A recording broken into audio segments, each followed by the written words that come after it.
And we continue our Newsmaker Hour now. It's Hornell Mayor Shawn Hogan, who's back in the office at the Chamber of Commerce IDA building today, as opposed to being at home. Shawn, thank you for joining us. Thank you for calling in.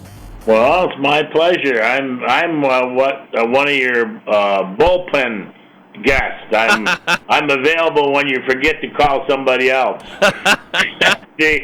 No, and you got to say you started out. I'm not mayor of Hornell. So, did I introduce you as the mayor?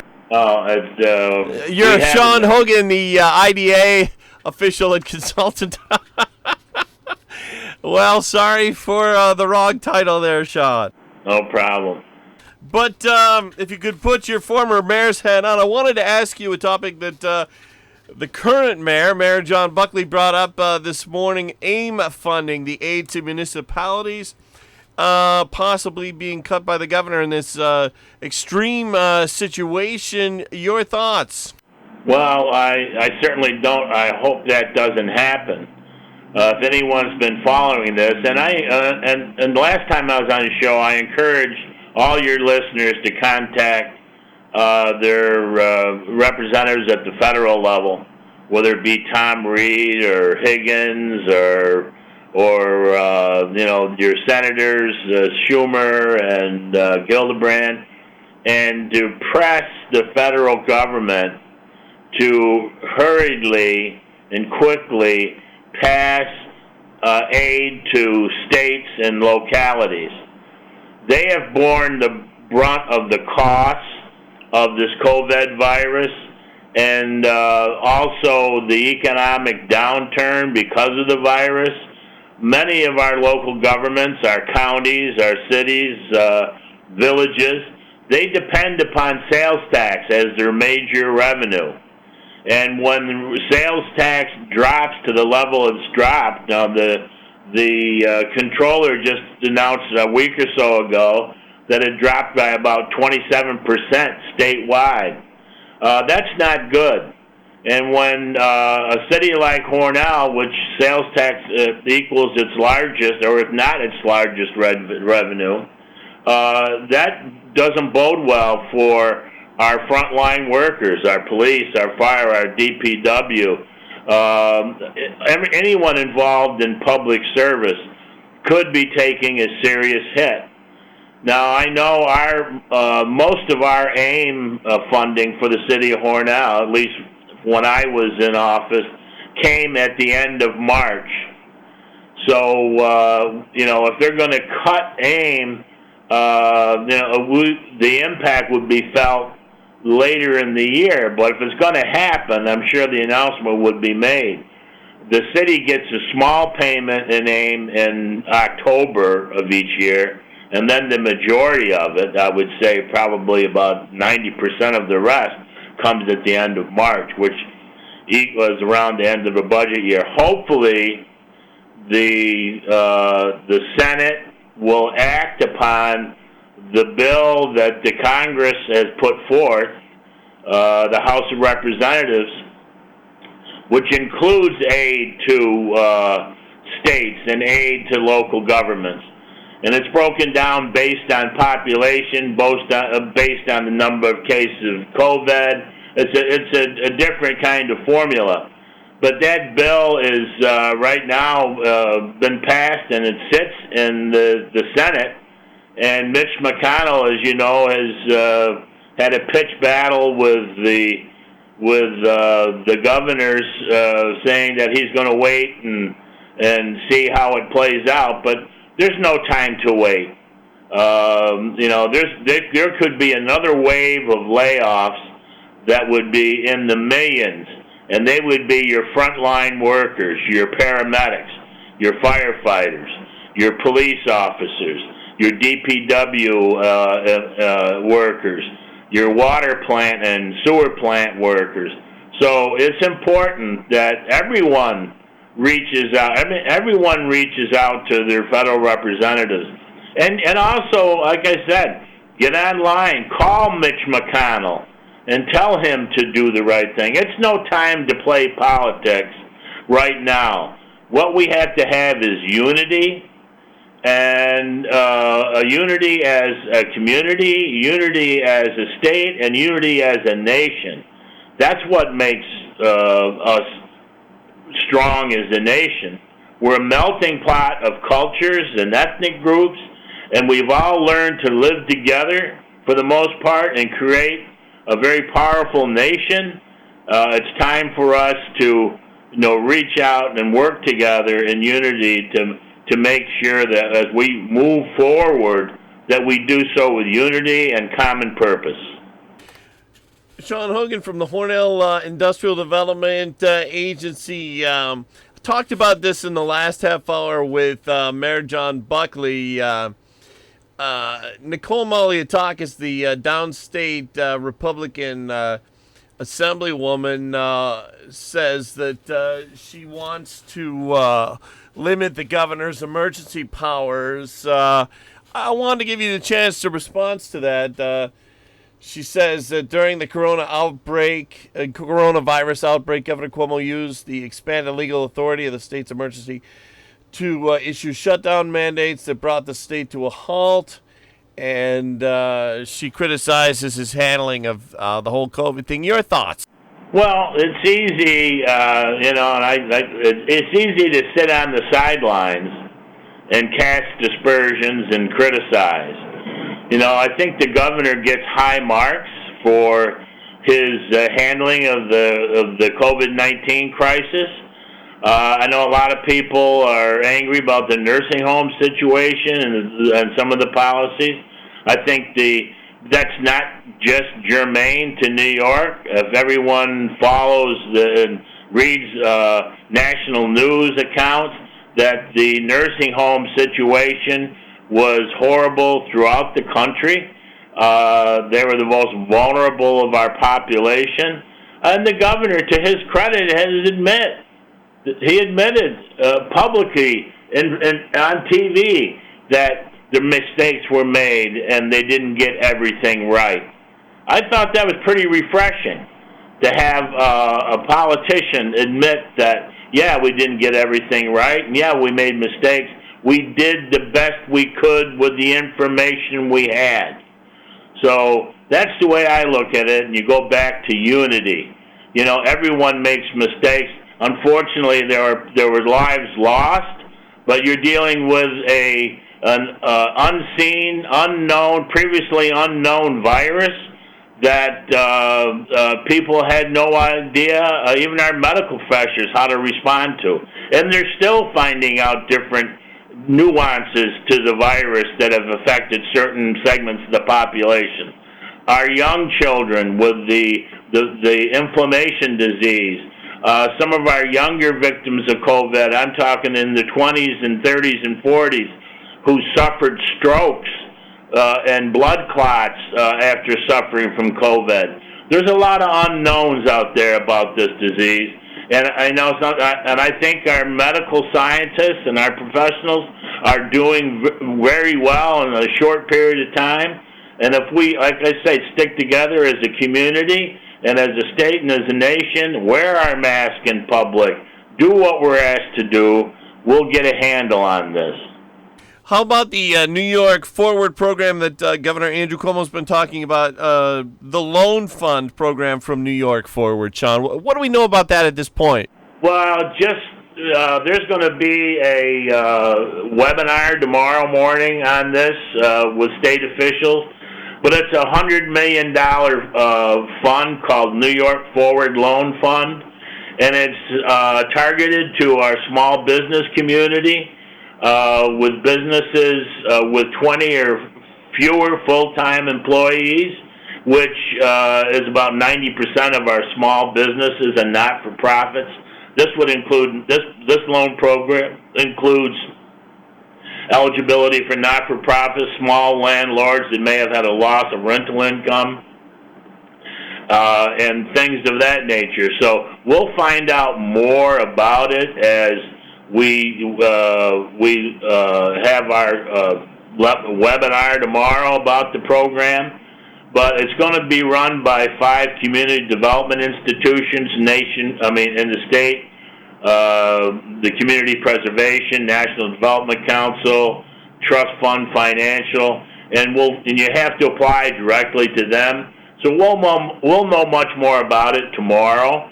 And so when we learn about it, we will make the information known to members of our chamber, members of our business community, and clients of the Industrial Development Agency. As you know, the Industrial Development Agency tried to do its part with a small loan program of $250,000, and it was well received and very popular. I said we had over 30 applications. Unfortunately, we only could fund 22 of them. Some of those who applied didn't meet the criteria. Number one, of having a business location, an active business location within the city of Hornell, and number two, being an active business operation for at least 2 years. So some were disqualified by that. They would be eligible for this particular program, and I would suggest those who weren't successful, who didn't meet the qualifications, that this may be a path forward for them. So I suggest all those who didn't apply or those who applied and weren't successful, that this is a potential opportunity for them. Every effort's been made to try to help our small business community, through the federal government with the PPP and the economic injury disaster loans. Our little small program here in Hornell, the county IDA ran one or is running one. So, there's been a great amount of attention paid to our small business community because that's what drives our economy. And so we're going to find out about this new program. We're going to make that information known to everyone. If anyone's interested, a small business, they can get online and do a Google search for the New York Forward Loan Program, and they'll be able to find out right now as much as we know. The New York Forward Loan Fund. So that's an opportunity. And we'll know more tomorrow after our online meeting. Okay, we're with Shawn Hogan right now. Going to take a quick break. We'll be back in just a moment. The Maple City Dodge Sales Department is open. Your favorite guys, Gary, Larry, Aaron, Doug, and John, are back and available by appointment. Simply call Maple City Dodge and tell them you're ready for a great deal. The incentives are huge, and the sales team is highly motivated. The service, collision, and detail departments are also open. They'll pick up, service, and return your vehicle when the work is done. Call Maple City Dodge in Hornell. They're ready to get you back on the road with the real deal every time. Checking in now with meteorologist Rob Carolyn. Rob, is it going to be so hot again today? No, Brian, temperatures not quite as warm today as they were yesterday. We had widespread 80s and 90s from western New York up across northern New England and into southern Quebec.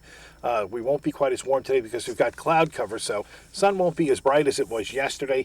Also looks like we're at risk for some showers and thunderstorms today, Brian. A lot of moisture working its way into the state from the south of the eastern side associated with the circulation that yesterday was Tropical Storm Bertha moving through the Charleston area. That circulation is now in northeastern Ohio. There are showers east of the circulation. They are going to be lifting up into the southern tier from northern Pennsylvania today. So as the day goes on, watch out for some showers and storms. Highs are going to be 75 to 80. Sunrise this morning was at 5:37, and it sets tonight at 8:38. Now, we'll look for a shower or two during the evening, then we're just muggy and warm overnight. Lows will be 65 to 70. Tomorrow, lots of clouds, breezy, more showers and thunderstorms as a cold front heads our way, 80 to 85. Cold front moves through tomorrow night. The showers end. We turn less humid. We turn cooler. Lows near 55. And, Brian, the weekend is going to feel like a fall weekend. We're partly sunny, 65 to 70 on Saturday, and only 60 to 65 with sunshine on Sunday. Back with Shawn Hogan from the Hornell Industrial Development Agency. Got a surprise call here from Brian O'Donovan from St. James. Shawn, do you mind if we go to Brian now? I do not. You know that I said I started the show that I'm in the bullpen when you are short guests, so I'll be happy to defer to my good friend Brian O'Donovan, and he's a guy you want to hear from anyways because he runs our great hospital, St. James. So I will sign off with that. Good morning, everyone. Great. Thank you, Shawn. Well, next here on Newsmaker, we're switching over to Brian O'Donovan. And Brian O'Donovan, thank you for joining us. My pleasure. Brian O'Donovan, things are calming down with the situation with the COVID-19. The Steuben County Public Health Nurse put out a statement yesterday saying that they were very pleased that there's less cases and there were no new cases, no COVID-19 new cases yesterday, which is, I would say, great news for the Hornell community and for all of Steuben County. Yeah, absolutely. Hopefully, with this positive and encouraging news, and obviously the local community has really embraced these social distancing guidelines and universal masking, that we're able to move on to phase 2, and that's very encouraging. Yeah, I think so. I don't want to say it would be a shock for the new St. James employees, doctors, staff, and all the workers not to be dealing with so much COVID, but that's all that you dealt with. Well, I can't say it's all you dealt with, but that's, I would say, I think I'm pretty safe to say the majority of what you've dealt with since things kicked in. Brian O'Donovan, how long do you think that the situation will go on with social distancing at the new St. James and the wearing of the COVID face mask? Do you have a sense from the State Health Department on how long that's supposed to continue? At this point, I would say indefinitely. Patient and staff safety is always number one, without a doubt.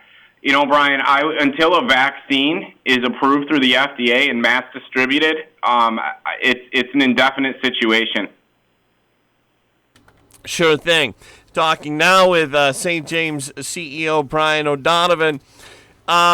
Sometimes we have on Dr. John Robshaw from the emergency room and Dr. Isabel Mayer from the anesthesiology department, both at the New St. James. One of the nice things about when they don't show up is that we can compliment them a lot. I don't want to embarrass them when they're on, but those two are really super doctors. You don't have to go too far in Hornell talk to a whole lot of people. If you bring those to find that if you bring those two names up, you get a lot of positive response from the Hornell community on the great experiences that they or someone in their family had going into the ER or having to have a surgery or an emergency surgery. Yeah, what I think of when I think of these two physicians is, not only that they've been here for, years and years, but they've earned the respect of the community. And I think that's probably one of the most important pieces of it is, a lot of it is earned through, dealing with very challenging situations and, working shoulder to shoulder with Dr. Mayer specifically over this. Sometimes you see the best and sometimes you see the worst in people when these issues come up and these challenges. And, Dr. Mayer, 1 in the morning, 3 in the morning, just working constantly on intubating patients, taking care of our COVID-positive patients with our hospitalists. Dr. Robshaw, the exact same thing, and he's always just been a very important constant. And you need to have medical staff leaders. We have a lot of new medical staff, coming from the U of R and other places. And it's just so important to be able to have these leaders in this institution to be able to lead by example. And, I can never tell you, I couldn't quantify the importance of both of these physicians and their commitment to this organization and the community. Yes, I could go on at length about the different relatives in my family who've been saved in the ER by Dr. John Robshaw and helped out enormously in surgical situations from your anesthesiologist, Dr. Isabel Mayer. And like I said, a lot of people can tell you the same. You have that new ear, nose, and throat doctor who starts up, what will be June the 1st. How do we say his name? Is it, well, you do it. Sure. It's Dr. Mamakoglu. Okay, that's easy enough. Yep. Dr. Mamakoglu, he'll be doing ear, nose, and throat for both children and adults. And he's going to have clinic in Hornell and Wellsville and do surgical procedures at both hospitals. How's things been going with the new doctor here in this transition period as he gets ready to officially open up there, Brian O'Donovan? Yeah, I mean, I'd like to actually talk about all the services, and as Sure. we've spoken before, over the last 2 years, we've recruited 18 new physicians in collaboration with the U of R for many of them, and it's been really exciting for me to be able to open up services that Hornell has not had, but also reinforce other, like our hospitalist program, building a new hospitalist program, and then also providing Dr. Rob Shaw with emergency medicine trained physicians. And I think this is probably one of the most important elements is building a team, not only medical staff, but a leadership team. And that's been one of certainly the most satisfying things throughout my tenure is to watch the growth of the services we provide, but also the collaboration internally of not working in silo, but all working in unison and rowing in the same direction as an organization. So it's really been a lot of fun to watch this grow. A lot of work, but a lot of fun to watch this come to fruition. And with the new building, we've got a lot of positives happening now at St. James. So.